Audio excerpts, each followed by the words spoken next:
ìròyìn tó ń jà rìnrìn káàkiri orí ẹ̀rọ ayélujára èyí tó fẹ́ fa ariwo ìdùnnú àti ayọ̀ láàrin àwọn ọmọ Ìgbò oníbọ̀ṣe ní adájọ́ àgbà orílẹ̀-èdè yìí onídàájọ́ Kudirat Motonmori Ọlátòkunbọ̀ kékeré ẹkùn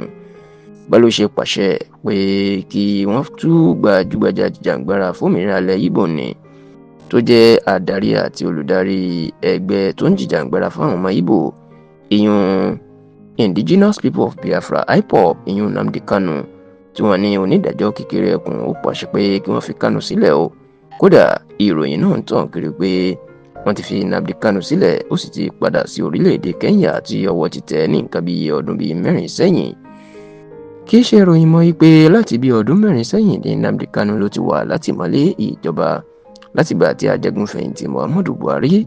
tó ti wà lórí àlééfà sí ni nítorí pé lásìkò tí Nnamdi Kanu tó kúrò lórílẹ̀‐èdè United Kingdom ìlú London pàápàá tó lọ sórílẹ̀‐èdè Kenya ni làwọn agbófinró náà máa gbé tó sì fi ṣọwọ́ sí orílẹ̀‐èdè Nàìjíríà látìgbà náà ni Nnamdi Kanu ló ti wà látìmọ́lé àwọn ọ̀tẹlẹ̀múyẹ́ tí wọn kò fi sílẹ̀ tó sì jẹ́ pé títí tí ìjọba tuntun ìyún ìjọba ààrẹ Bọ́lá Ahmed Tinubu tó fi gbàjọba òun náà ló sì wà lẹ́wọ̀n bẹ́ẹ̀ ló sì wà lẹ́wọ̀n ní ọdún kan àti bí oṣù mẹ́wàá tí Tinubu náà tó ti lò lórí àlééfà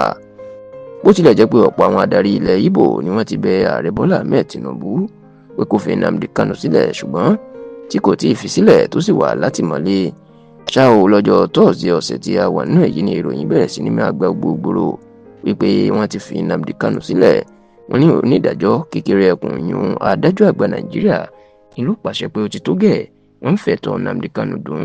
àti pé kan fi sílẹ̀ kó máa lọ láyọ̀ àtàlàáfíà bákan náà náà tún sọ nínú ìròyìn náà wípé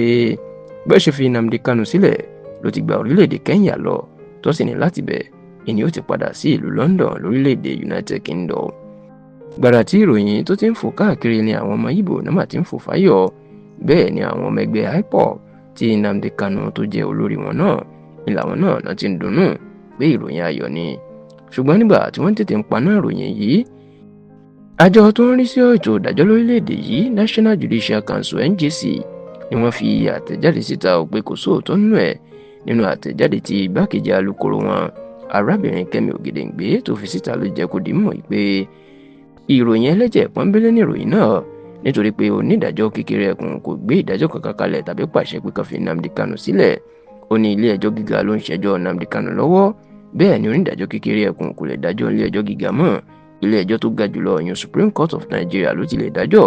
onígbà wọn wá gbé ẹjọ́ Nnamdi Kanu wá báwo ni ó tiẹ̀ ṣe dájọ́ tí yóò fi pàṣẹ pé kó fi sílẹ̀ wọn ní òsín tó jọ ò àti pé Nnamdi Kanu kò sẹ́ni tó ní kó máa lọ sórílẹ̀-èdè Kenya tó sì ní kí wọ́n dákẹ́ rúmọ̀ọ́sì gẹ́gẹ́ bí àṣà àwọn olóyìnbó.